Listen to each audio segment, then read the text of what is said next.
On today's show, lumberjack sport arrives in Minnesota watering holes. Test your aim during happy hour. Ron Shera shares his ode to an oak as he keeps an eye on a majestic tree for one entire year. And we meet a duo dedicated to crafting fish decoys, all hours of the night.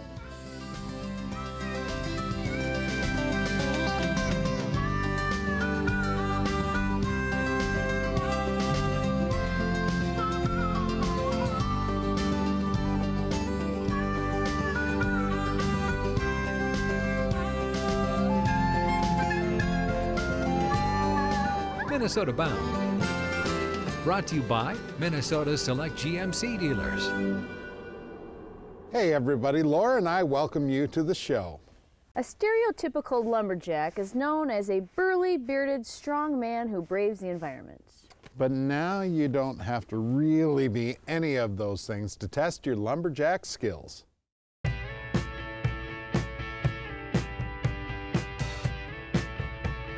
If you're looking for a way to stay entertained, pick up an axe, just like our Viking ancestors did years ago. Basically, axe throwing originated in Norway, probably back in the old Viking days. They're basically just looking to pass the time, get over the winter months, kind of hone their skills. Now you too can pass time with an ancient timber sport called bad axe throwing. We've currently got 10 lanes. This is the largest location. We've actually also got the largest league for bad axe throwing for worldwide, actually. And 15th is Angela Holiday with 280. Considering our deep-rooted Norwegian heritage in Minnesota, it didn't take long for folks to show up. And if our ancestors did it, it must come naturally, right? We've had people that it'll take them, one throw to get it. They'll get it on their first try. We've had people that'll maybe it'll take them an hour to get it. Like to give it a go? All right. We got 13 axe coaches here. You're gonna try and keep your arm completely straight. We'll teach you how to throw. We got a few different throws, and we'll teach you the basics of what you need. That would have been a winner. As long as you get that momentum between you and the target with that one rotation, it's gonna stick fairly easy. All right, it's getting closer.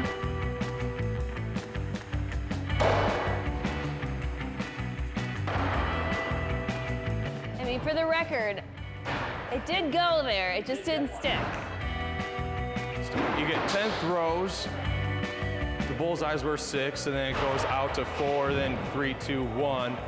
And then on the last throw, there's 2 blue dots that are worth 10 points. So the most points you can get in a game is 64. So, first place currently, Phil with 728. Woo! It's more than just points that keep people coming back for more.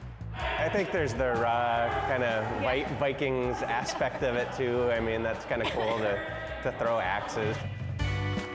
Well, I was going to say it's like really manly, but I don't know. There's actually as many women here throwing as there are guys. No gender has an advantage. Maybe that's the draw. Or It's a lot of fun. It's nothing like a team competitive or anything. It's a really nice, actually kind of relaxing, almost therapeutic in a sense. twirling axes through the air as therapy? I guess for some, but others, it's getting in touch with that inner Viking. It's something that I've been doing for years. I started a long time ago because I'm very Norwegian, which is, very typical of Minnesota. And new friendships. Especially with our community that we've built, everyone's starting to become friends. We're creating new social groups. Maybe our ancestors began throwing axes as a way to make new friends. I think that sounds right on target. There you go, nice. There we go. Whose league am I gonna join? Still ahead, an ode to the oak as we watch a special tree for 365 days. Minnesota Bound is brought to you by Minnesota Select GMC Dealers, Star Bank, Rapala, and by Splash.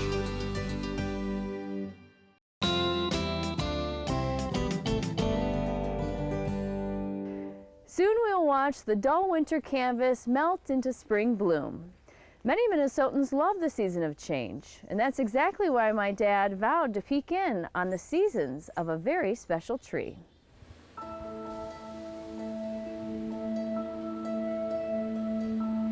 About oak trees, poet Mary Howitt once penned, "Sing for the oak, the monarch of the woods." In Minnesota, sing we do. Sing its praises such as, "Mighty oaks from little acorns grow."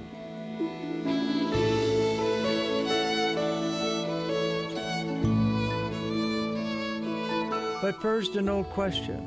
What comes first, eggs or chickens, acorns or oaks? Well, do we care? We have the oaks, 5 species in Minnesota. We have the oaks, the leader of trees, the king of trees. What's more, the oak is America's national tree.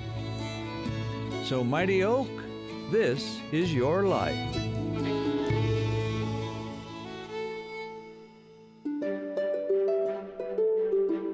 Spring has come to this Minnesota oak. Like all creatures, a time for rebirth, and oaks take no chances. Both male and female flowers appear, and in time an acorn grows. But it's in no hurry. It takes upwards of 6 months before the acorn is ready to leave its perch. As someone once said, today's mighty oak is just yesterday's nut that held its ground. As spring turns to summer, bare oaks turn to stately crowns rich with deep green leaves. It's a slow process. Oaks are never in a hurry.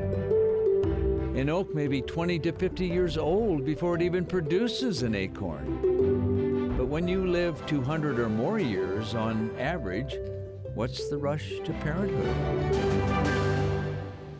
Oaks are made of tough fibers, and that's a good thing.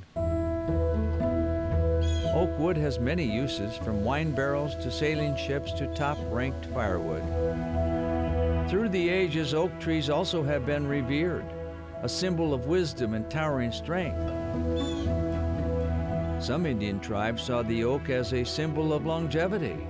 The oak was even viewed as an aid to fertility if you gathered the acorns at night.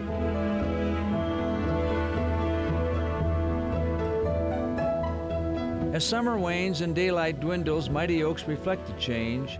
Leaves slowly lose their green, changing not to brilliant hues as do maples and popples.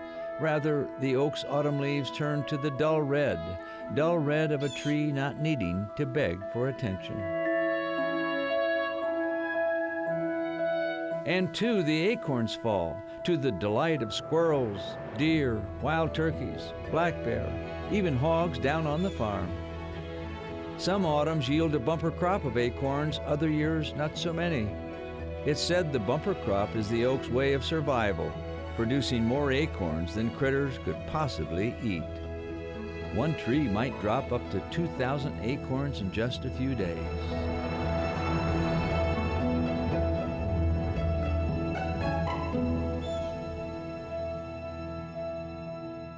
And then it's over. Winter arrives and a season of rest begins for the oak, although some oaks seem to be reluctant to give up their leaves, clinging to them as they rattle in the winter winds.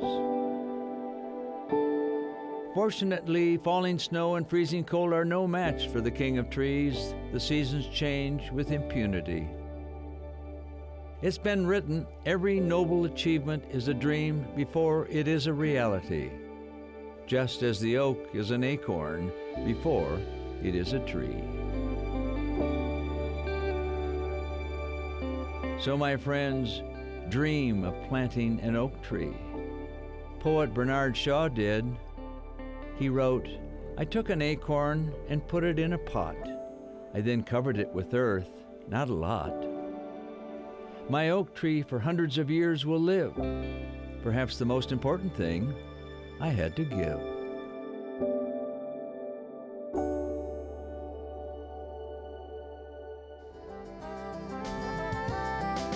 Still ahead, the art of fish decoys perfected by a husband and wife, and later the song of a very recognizable spring bird. Closed captioning is brought to you by Maple Grove Lock and Safe, your premier Liberty safe dealer.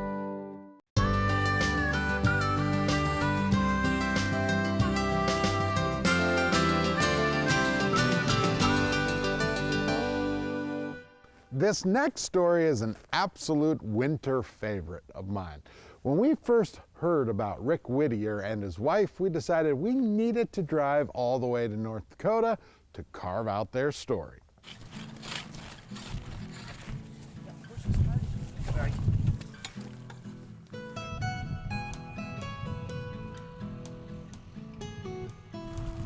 Rick Whittier fishes.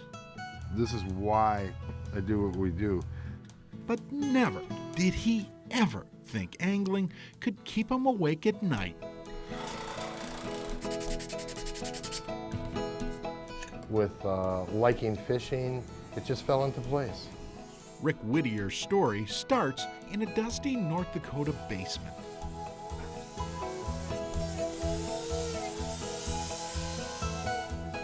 This is white pine. Down here, Rick and his wife grind away their days, so to speak. Average day I start working around noon. And from there I work till anywhere from 5 to 7 in the morning. Boy, he doesn't like to let me sleep. At least 16 to 18 hours, 7 days a week. See, the Whittiers have become rather well known for their up-all-night antics. It is the art of the decoy. Well, we were hoping we were going to be semi-retired. That didn't work very well for us. Woodworking always has been a release for me, yes, through the law enforcement years. Way back, Rick, a deputy sheriff, met the dispatcher. They eventually married and worked nights. When the Whittiers hung up their law enforcement caps, Rick retired to the basement. Fish decoys suddenly appeared from raw blocks of wood. I have pictures of some of his first decoys. They're not nice looking. That was then. This is now. People come week after week down here to see what I do, and after 9 years, I find it boring, and I don't understand why. Why can't you do this? Well, the paint booth might provide an answer. Watch this. In a matter of seconds, Rick uses plain old cans of color to mist life into his decoys. No special tools, no airbrush. No, I've never used one. I don't know how. A lot of people think I'm crazy, but I love what I do, and I love the fact that these guys want them and that they're using them. That might be an understatement. On a regular basis, Australia, Britain, South Africa, China. The Whittiers now ship decoys worldwide. I make a minimum of 200 a month.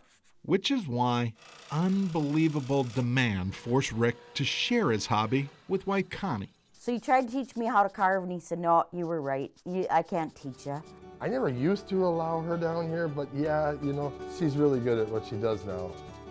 Connie also tank tests each fish. Rick finishes with eyes and an autograph.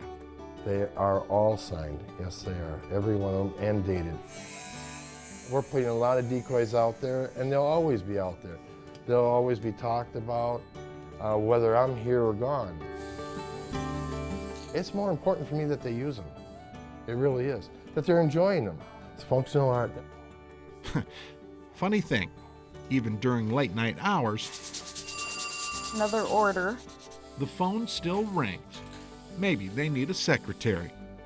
If you apply, just plan on working nights. We are absolute night owls, without a doubt. My hours are a little odd. My hours are a little odd.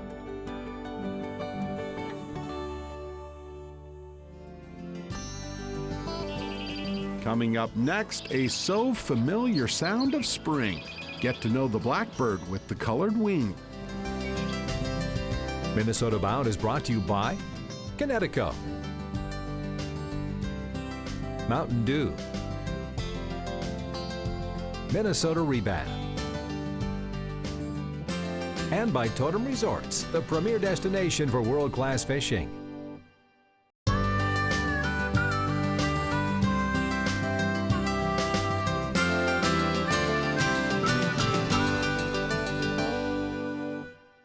It's time for a story of Minnesota's surest signs of spring. Yeah, pretty soon the melodic call of the red-winged blackbird will take over in our marshes. But it's a love song that doesn't always have a happy ending.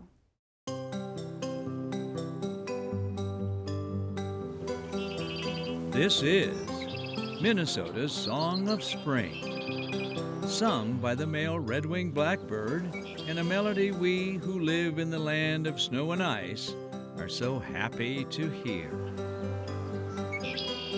One of the first migrants back to the wetlands and marshes in Minnesota, so when you hear that conklily, it's a good thing. You know, you're excited because spring's here. They prefer wetland habitat, so if you're in a wetland habitat, it's kind of a medium-sized member of the blackbird family, and the males have shoulder patches. They're kind of a scarlet red color lined with yellow, and they have the ability to almost completely cover them up, and they also can kind of really display them and open up their shoulders when they call. Display, call, swing on the cattails like a happy lark. Is that what's happening here at Richfield's Woodlake Nature Center? Not exactly. This is the Red Wings version of the mating game. They're busy birds. Red-winged blackbirds are very polygamous. As males set up and establish a territory, when the females come back, they'll try to lure them into their territory. So that's the whole point of coming back early. They set up this territory, and when the females come back, they're kind of like, look at the area I've set up, and they'll draw the females in. So the females will be back a few weeks behind the males, and they stay behind and they're feeding on insects, and it increases their overall fitness. So they're going to increase the amounts of calcium and protein in their bodies. So then when they do migrate north and they mate with the males, they'll be at a high fitness level to lay their eggs. In the meantime, other birds in the marsh are, well, dating, kinda. But not the male redwing. He sings and waits, and struts his feathered tucks for, well, nothing. Then one day, weeks later, mating game on.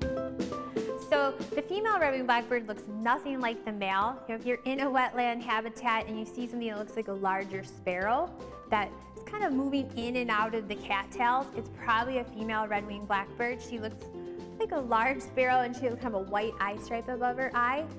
But as soon as the female comes back, they will often mate with the male, and they'll set up a nest, and it's usually kind of a 4-part system. It's 4 layers, and they're really, really good nest builders, but they look for a sturdy aquatic vegetation, and the female does a really good job of weaving building materials from like the most sturdy to the least sturdy as it moves in, and the inside of their nest is usually lined with really soft grass for the eggs. She'll lay a clutch of usually 2 to 4 eggs, and it takes just under 2 weeks for them to hatch. Oh, by the way, you should know, the male redwing is kind of a cattail playboy. They can have up to 15 females per territory. It's no wonder his song keeps blowing in the wind. Everyone seems to recognize that call, even if they don't quite recognize the bird. Very true. Well, that does it for us today. We'll see you back here next week. In the meantime, don't forget to introduce a kid to the great outdoors. Transportation provided by Premier Transportation. Call 1-800-899-7433. get more Minnesota Bound, including full episodes, go to mnbound.com. And to follow our latest adventures, like us on Facebook.